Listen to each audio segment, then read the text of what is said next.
മലയാളികളുടെ പ്രിയപ്പെട്ട നടൻ സലിം കുമാറിന് വിട ചൊല്ലുകയാണ് നാട്. അദ്ദേഹത്തിന് ഏറ്റവും പ്രിയപ്പെട്ട വീടായ ലോഫിംഗ് വില്ലയിൽ അദ്ദേഹത്തിൻ്റെ ജീവിതത്തെ തന്നെ അടയാളപ്പെടുത്തിയ ആ ചിരിയുറങ്ങാത്ത വീട്ടുമുറ്റത്ത് അദ്ദേഹത്തിൻ്റെ മൃതശരീരം കിടത്തിയിരിക്കുന്നു. നാട് ഒന്നാകെ ഒഴുകിയെത്തുകയാണ്. ഇന്ന് രാവിലെ തുടങ്ങിയ പൊതുദർശനം ടൗൺ ഹാളിലേക്കും നൂറുകണക്കിന് ആളുകളാണ് കണ്ണീരോടെ ഒഴുകിയെത്തിയത്. ഇപ്പോഴിതാ വീട്ടിലേക്കും. അദ്ദേഹത്തിൻ്റെ ജീവിതത്തെ തന്നെ അടയാളപ്പെടുത്തിയ വീടാണ്. ഒരിക്കലും ചിരി മായാതിരുന്ന ഒരു വീടാണ്. പക്ഷേ ഇന്ന് ആ വീട്ടുമുറ്റം കണ്ണീരാൽ തളം കെട്ടി നിൽക്കുകയാണ്. അദ്ദേഹത്തിൻ്റെ കഥാപാത്രങ്ങളെ നെഞ്ചിലേറ്റിയ മലയാളികളുടെ സ്വന്തം മണവാളൻ, പ്രിയപ്പെട്ട പ്രേക്ഷകരുടെ പ്യാരി മൗനിയായി ആ വീട്ടുമുറ്റത്ത് കിടക്കുകയാണ്. അദ്ദേഹത്തെ അവസാനമായി ഒരു നോക്ക് കാണണം. പറവൂരുകാരുടെ പ്രിയപ്പെട്ട നടനായിരുന്നു അദ്ദേഹം. അദ്ദേഹത്തിൻ്റെ കുടുംബാംഗങ്ങളെല്ലാം അവിടെയുണ്ട്. രാഷ്ട്രീയ പ്രവർത്തകരും സാംസ്കാരിക പ്രവർത്തകരും സാമൂഹിക തലത്തിലെ പല പ്രമുഖരും അദ്ദേഹത്തെ കാണാനായി എത്തിയിരുന്നു. ഈ മണിക്കൂറിലും ആ വീട്ടുമുറ്റത്തേക്ക് ജനങ്ങളുടെ ഒഴുക്കാണ് നമ്മൾ ദൃശ്യത്തിൽ കാണുന്നത്.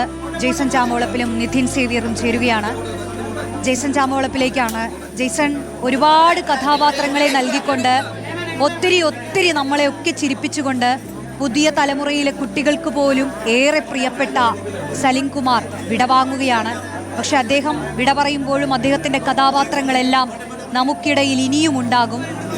56 വയസ്സെന്ന് പറയുമ്പോൾ ഈ കാലത്ത് മരണത്തിന് മുന്നിൽ അതൊരു പ്രായമല്ല. പക്ഷേ ഈ പ്രായത്തിൽ വിടവാങ്ങേണ്ടിയിരുന്ന ഒരു ആളായിരുന്നില്ല സലിം കുമാർ. അകാലത്തിലുള്ള വിയോഗം അദ്ദേഹത്തെ എങ്ങനെയാണ് നമ്മൾ ഈ നിമിഷവും ഓർക്കുന്നത്?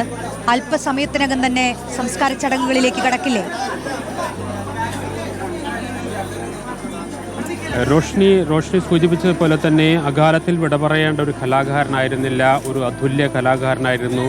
ഒരു കലാകാരൻ എന്നതിലുപരി ഈ സമൂഹത്തിന് നിരവധി സന്ദേശങ്ങൾ നൽകിയ നിരവധി കഥാപാത്രങ്ങളിലൂടെ, നിരവധി അനുഭവ സാക്ഷ്യങ്ങളിലൂടെ, അഭിപ്രായ പ്രകടനങ്ങളിലൂടെ, നിലപാടുകളിലൂടെ എല്ലാം സലിം കുമാർ വേറിട്ട് നിന്നു എന്നതാണ് ഏറ്റവും പ്രധാനപ്പെട്ട കാര്യം. നിരവധി കലാകാരന്മാർ നമുക്ക് ചുറ്റുമുണ്ട്. പക്ഷേ അവരെല്ലാം നിലപാടുകൾ പറയുമ്പോൾ, ഉറച്ച നിലപാടുകൾ പറയുമ്പോൾ പതറിപ്പോകുന്ന കാഴ്ച നാം കണ്ടിട്ടുണ്ട്. പക്ഷേ സലിം കുമാറിൻ്റെ കാര്യത്തിൽ അങ്ങനെയായിരുന്നില്ല. രാഷ്ട്രീയ നിലപാടായാലും വ്യക്തിപരമായ അഭിപ്രായങ്ങളായാലും താൻ പ്രവർത്തിക്കുന്ന സിനിമാരംഗത്തെ തെറ്റുകൾ ചൂണ്ടിക്കാണിക്കുന്ന കാര്യത്തിലാണെങ്കിലും നിലപാടുകളുടെ കാര്യത്തിൽ ഉറച്ച കാൽവെപ്പുകളുള്ള ഒരു വ്യക്തിയായിരുന്നു, ഒരു കലാകാരനായിരുന്നു സലിം കുമാർ എന്നത് നാം എല്ലാം കഴിഞ്ഞ കാലങ്ങൾ കണ്ടതാണ്. അതുകൊണ്ട് തന്നെയാണ് 56-ാം വയസ്സിൽ അകാലത്തിൽ പൊലിയേണ്ട ഒരു നക്ഷത്രമായിരുന്നില്ല സത്യത്തിൽ സലിം കുമാർ. പക്ഷേ നമ്മെ വിട്ടുപോയിരിക്കുന്നു.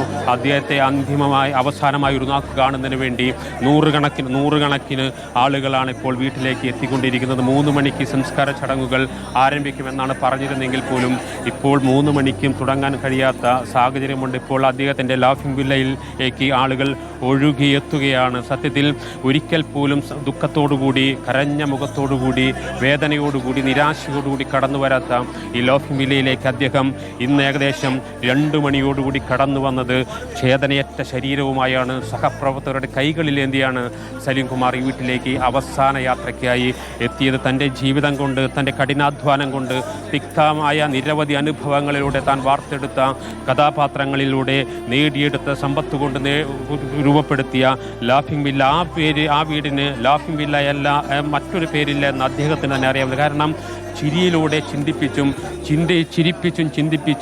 ചിരിച്ചും അദ്ദേഹം സമൂഹത്തോട് സംസാരിച്ചു. ആ സമൂഹത്തോട് സംസാരിച്ചത് സമൂഹം വ്യക്തമായി തിരിച്ചറിഞ്ഞു. നാം നേരത്തെ തന്നെ പറഞ്ഞുകൊണ്ടിരിക്കുന്ന ഏറ്റവും പ്രധാനപ്പെട്ട കാര്യം, ഒരു ദിവസം പോലും സലിം കുമാർ സിനിമയിൽ പറഞ്ഞ ഒരു ഡയലോഗ്, സിനിമയിൽ ഒരു കഥാപാത്രത്തെ ഓർക്കാത്ത ഒരു മലയാളി പോലും നമുക്ക് അടുത്തുണ്ടാവുകയില്ല. ഇപ്പോൾ ലേബി സജീന്ദ്രൻ തന്നെ നമ്മോടൊപ്പം ചേരുന്നു. സത്യത്തിൽ ഇദ്ദേഹം ഒരു കലാകാരൻ എന്നതിനുപരിയായിട്ട് മറ്റൊരു സമൂഹത്തിൻ്റെ വ്യത്യസ്ത തലങ്ങളിലേക്ക് നമ്മളുടെ ചിന്തകളെ, സമൂഹത്തെ കൊണ്ടെത്തിക്കുന്നതിൽ അദ്ദേഹം ഒരു കാലഘട്ടത്തിൽ വച്ച് പങ്കുവലുതൻ. തീർച്ചയായും വലിയ സാമൂഹിക പ്രശ്നങ്ങളോടൊക്കെ വളരെ സർക്കാസ്റ്റിക് ആയിട്ടുള്ള അദ്ദേഹത്തിൻ്റെ പ്രതികരണങ്ങളൊക്കെ ആരും ശ്രദ്ധിക്കപ്പെട്ടിരുന്നു. എന്നാൽ അദ്ദേഹം ഏത് ആരോപണങ്ങളോ അല്ലെങ്കിൽ അദ്ദേഹത്തിൻ്റെ നിലപാടോ പറയുമ്പോഴും ഒരാളെയും അദ്ദേഹം വേദനിപ്പിച്ചിരുന്നില്ല. എന്നാൽ ശക്തമായിരുന്നു നിലപാടുകളൊക്കെ. അദ്ദേഹത്തിൻ്റെ നടന്നു വന്ന വഴികളിലെല്ലാം അദ്ദേഹം സാമൂഹിക വിഷയങ്ങളോട് വളരെ ശക്തമായി തന്നെ പ്രതികരിച്ചിരുന്നു, കലഹിച്ചിരുന്നു. പക്ഷേ ആ കലഹം ആരെയും നോവിച്ചിരുന്നില്ല. അതുകൊണ്ട് അത് മാത്രമല്ല ജെയ്സന്, നമ്മളൊക്കെ കണ്ടുകൊണ്ടിരുന്നതാണല്ലോ സിനിമയുടെ വഴികളിലേക്ക് എത്രയും വളർന്നു കയറുമ്പോഴും അദ്ദേഹം ഒരു പറവൂരുകാരനാവാൻ ആഗ്രഹിച്ചാണ്. അതിനേക്കാൾ ഉപരിയായിട്ട് അദ്ദേഹത്തിൻ്റെ ഒരു പ്രത്യേകത എനിക്ക് തോന്നിയിരിക്കുന്നത്, അദ്ദേഹം ജീവിതത്തിൽ എന്തൊക്കെ പ്രതിസന്ധികളുണ്ടെങ്കിൽ വളരെ ലളിതമായ ജീവിതത്തെ കാണുക, വളരെ സരസമായ ജീവിതത്തിലെ പ്രതിസന്ധികളോട് സമീപിക്കുക, അതിന് പരിഹാരം കാണുക. ചിരിച്ചുകൊണ്ടല്ലാതെ അദ്ദേഹം ഏറ്റവും തിക്തമായ ജീവിതാനുഭവങ്ങൾ പോലും സമൂഹത്തിന് മുന്നിൽ അവതരിപ്പിച്ചിട്ടില്ല, വ്യക്തിജീവിതത്തിൽ പോലും. തീർച്ചയായും അങ്ങനെ തന്നെയാണ്. അദ്ദേഹത്തിൻ്റെ സിനിമയുടെ തുടക്കകാലത്തൊക്കെ അദ്ദേഹത്തിൻ്റെ സിനിമയ്ക്ക് യോജിക്കുന്ന ഒരു ശരീര ഭാഷ അല്ലെങ്കിൽ ശരീരം ഘടന ഇല്ല എന്നൊക്കെ പറഞ്ഞ് അപമാനിച്ചിട്ടുണ്ട്. അദ്ദേഹത്തിന് പല അവസരങ്ങൾ നിഷേധിക്കപ്പെട്ടിട്ടുണ്ട്, നിരസിക്കപ്പെട്ടിട്ടുണ്ട്. ആ സമയത്തൊക്കെ ആരോടും പരിഭവമില്ലാതെ അദ്ദേഹം ഈ വഴിയിലേക്ക് വളരെ ശാന്തനായി നടന്നു കയറുകയായിരുന്നു. അന്നും ഇന്നും അദ്ദേഹത്തിന് ഒരേ സൗമ്യഭാവവും ഒരേ ചിരിയുമാണുള്ളത്.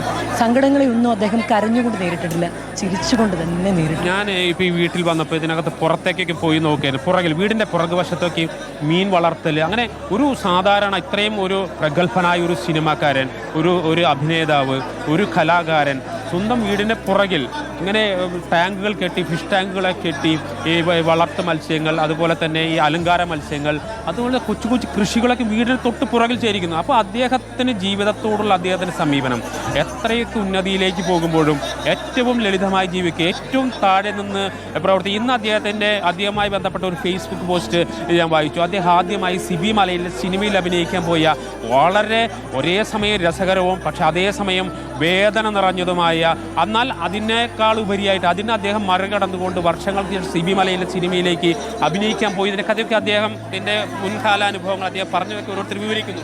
തീർച്ചയായും ജേസൺ, അദ്ദേഹത്തിൻ്റെ കൃഷിയെക്കുറിച്ച് പറഞ്ഞല്ലോ. നമ്മൾ ഈ വീടിന് പിന്നിൽ കാണുന്ന കൃഷിയല്ല, അദ്ദേഹത്തിൻ്റെ അമ്മയ്ക്ക് കൃഷി ഉണ്ടായിരുന്നു. ആ കാർഷിക വൃത്തിയൊക്കെ കണ്ടു വളർന്നൊരു മോനാണ്. അതിനുശേഷം അദ്ദേഹം സിനിമയിലേക്കൊക്കെ വന്ന് അത്യാവശ്യം സാമ്പത്തിക ഭദ്രതയൊക്കെ വന്നപ്പോഴും അദ്ദേഹം കൃഷിയെ തേടിപ്പിടിച്ചു പോയി. അന്ന് അത് മാത്രമല്ല, പൊക്കാളി കൃഷിയൊക്കെ ഈ നാട്ടിൽ വലിയ ഒരു ഉത്സവം പോലെയായിരുന്നു പൊക്കാളി കൃഷിക്കാലമൊക്കെ. ഈ നാടിന് മൊത്തം കൃഷിയുടെ ഒരു ഉണർവ് നൽകിയാണ്, എല്ലാ പ്രതിസന്ധികളെയും ചിരിച്ചുകൊണ്ട് മറികടന്നാണ്. ഇന്ന് രാവിലെ സിബി മലയിലെ പോലെ തന്നെ കമൽ പറഞ്ഞു, കമൽ അദ്ദേഹത്തിലെ ഒരു പ്രതിഭയെ കണ്ടെത്തിയ ആളാണ്. ഹാസ്യ നടൽ എന്നുള്ളതിൽ നിന്ന് ഒരു സ്വഭാവ നടലിലേക്ക് കമൽ ഉയർത്തിക്കൊണ്ടുവന്നു.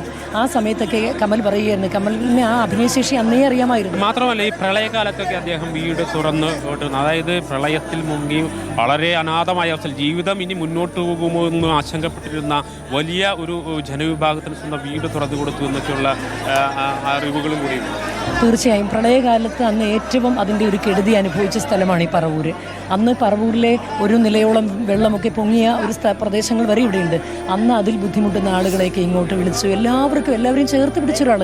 അതുകൊണ്ടാണ് പറയുന്നത്, സിനിമയുടെ ഔന്നത്യത്തിലേക്ക് പോയപ്പോഴൊന്നും അദ്ദേഹത്തിൻ്റെ ആ നിന്നിരുന്ന മണ്ണ് മറന്നിരുന്നില്ല. അദ്ദേഹം വച്ചിരുന്ന ആ ചുവട്ടിലെ മണ്ണ് മറന്നിരുന്നില്ല, ഈ ആളുകളെ മറന്നിരുന്നില്ല. അതുകൊണ്ടാണ് ഇന്നിപ്പോൾ ടൗൺ ഹാളിൽ കണ്ടില്ലേ, എത്ര നേരം 1 മണിക്ക് അവിടെ നിന്ന് ഇങ്ങോട്ട് കൊണ്ടുവരുമെന്ന് പറഞ്ഞാണ് ഈ മൃതദേഹം. അവിടെ അന്തിമോപചാരം അർപ്പിക്കാൻ എത്തുന്നവരുടെ നീണ്ട നിര പിന്നെയും ഉണ്ടായിരുന്നു. ഇപ്പോൾ ഇവിടെ കാണുന്നുണ്ടല്ലോ ജെയ്സൺ, ഇത് എപ്പോൾ തീരാനാണ്? 3:30 സംസ്കാര ചടങ്ങെന്ന് പറഞ്ഞത് എവിടെ? നമ്മുടെ മെയിൻ റോഡ് വരെ നീണ്ടു കിടക്കുകയാണ് ഈ നിര. ഇവരൊക്കെ തങ്ങളുടെ പ്രിയപ്പെട്ട ആളെ അവസാനം കാണാൻ വരുന്നതാണ്.